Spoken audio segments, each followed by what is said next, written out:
আৰু ইফালে যোৰহাটত পুনৰ বীৰ লাচিত সেনাৰ হুংকাৰ সন্দেহজনক বাংলাদেশীৰ বিৰুদ্ধে ব্যৱস্থা গ্ৰহণ নকৰাৰ অভিযোগত এই প্ৰতিবাদী কাৰ্যসূচী আমি পোনপটীয়াকৈ আপোনালোকক লৈ গৈছো কাৰ্যসূচীৰ মাজলৈ।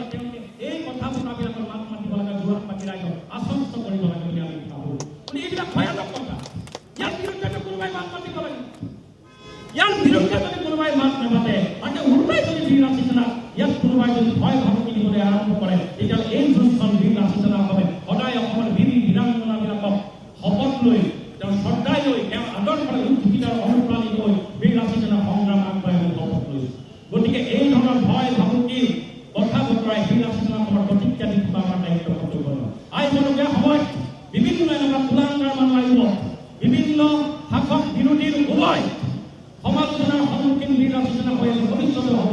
কিন্তু বীৰ লাচিত সেনা সদায় নিজৰ কাম আৰু নিজৰ লক্ষ্য সন্মুখত লৈ সংগ্ৰাম আগবঢ়াই লৈ যাব। কোনোদিনে এওঁলোকৰ মানুহৰ আৰু এই মুহূৰ্তত লাইভ যোগে সংযুক্ত হৈছে আমাৰ সাংবাদিক ৰিজু কুমাৰ শইকীয়াৰ কাষলৈ আমি পোনপটীয়াকৈ যাবলৈ বিচাৰিছো।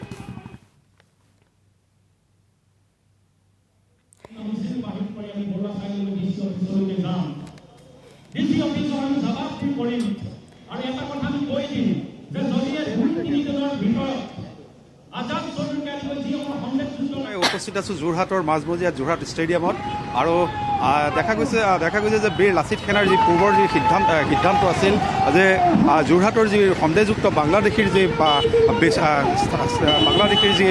বেদখল কৰিছে, ভূমি বেদখল কৰিছে, সেই ভূমি বেদখলৰ বিৰুদ্ধে তেওঁলোকে প্ৰতিবাদ সাব্যস্ত কৰিব আজিৰ দিনটোত। আৰু আজিৰ দিনটোত যি সিদ্ধান্ত আছিল সেই সিদ্ধান্তৰ ইতিমধ্যে বীৰ লাচিত সেনাই যোৰহাট ষ্টেডিয়ামৰ পৰা যোৰহাট জিলাৰ যি আয়ুক্তগৰাকীৰ কাৰ্যালয়ৰ সন্মুখলৈ ইতিমধ্যে তেওঁলোকে এয়া সমদল উলিয়াইছে।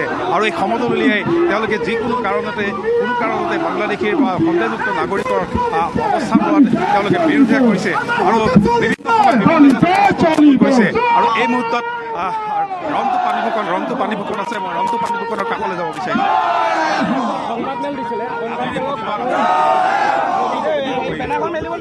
এই কথাটো এই আজি যিটো প্ৰতিবাদ হৈছে যোৰহাটবাসী ৰাইজৰ যিটো প্ৰতিবাদ, এই পৰ্যায়ত কেৱল আজাদ চৌধুৰী নহয়, আজি যোৰহাটত আপোনালোকে দেখিছে কেউফালে সন্দেহযুক্ত নাগৰিক অবাধ টিঘিলঘিলনি হৈছে, সন্দেহযুক্ত নাগৰিকৰ ৰম্যভূমিলৈ যোৰহাট পৰিণত হৈছে, বিভিন্ন অসামাজিক কাৰ্যকলাপবিলাক বৃদ্ধি পাইছে।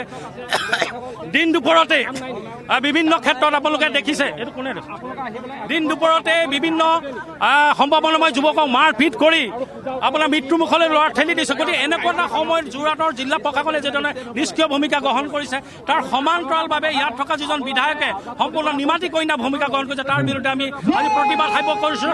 আৰু অনতিপলমে যিসকলে ইয়াত নেতৃত্ব প্ৰদান কৰিছে, যিসকলৰ পৃষ্ঠপোষকতাত আজাদ চৌধুৰী নামৰ এনেকুৱা কুলাংগাৰ মানুহে ইয়াত গজগজীয়া হ'বলৈ সুযোগ পাইছে, খিলঞ্জীয়া মানুহৰ ওপৰত বৰ্বৰতা উজাবলৈ দেখুৱাইছে, তেওঁলোকক যাতে অধিককে ব্যৱস্থা গ্ৰহণ কৰে তাৰ দাবী উত্থাপন কৰিবৰ কাৰণে আজি এই প্ৰতিবাদী মিছিল বাহিৰ কৰা হৈছে।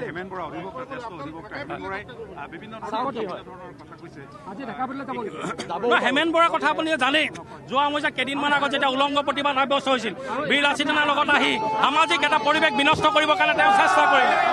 তাৰ লগে লগে যোৱা সময়ছোৱাতো বিভিন্ন মিথ্যাচাৰ আশ্ৰয় লৈছে। এসময়তো তেখেতে ক'লে যে বীৰ লাচিত সেনাৰ সংবিধান ক'লে তেখেতে লিখিছে। গতিকে এনেকুৱা মিথ্যাচাৰ আশ্ৰয় লোৱা আৰু যি সময়ত ঘনাই কোনোবা দিন কংগ্ৰেছ, কোনোবা দিন AJP বা কোনোবা দিন ৰাইজৰ দল এনেকুৱা কৰা আপুনি মানুহৰ লগত যি ন্যস্ত স্বাৰ্থৰ কাৰণে কেৱল ৰাজনৈতিক তৈলমৰ্দনত ব্যস্ত থাকে, তেনেকুৱা মানুহৰ মই ভাবোঁ যে বক্তব্যৰ প্ৰতিক্ৰিয়া দিয়াটো বীৰ লাচিত সেনা আমাৰ নিশ্চিতভাৱে কাম নহয়।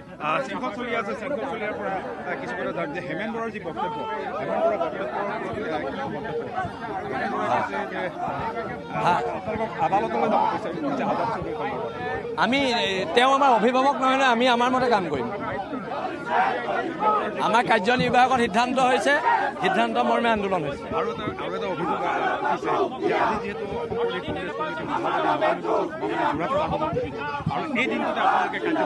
এনেকুৱা কথা নাই, নৰেন্দ্ৰ মোদী আহোঁতে আমি ইয়াত প্ৰশাসন কৰিছোঁ আৰু এইটো এটা কাকতলীয় সংযোগ। তেখেতৰ বক্তব্য আগবঢ়াইছে। মই পুনৰবাৰ কৈছোঁ আপোনালোক আদালতলৈ যাব নেকি? আদালতলৈ যোৱাৰ প্ৰশ্ন নাই, কাৰণ সকলো তথ্য তাৰ বিপক্ষে আছে। সহযোগে দেখুৱাইছে যে এয়া বীৰ লাচিত সেনাৰ যি সমদল, প্ৰায় 2 সহস্ৰাধিক প্ৰতিবাদী সমদল ইতিমধ্যে বাহিৰ হৈছে।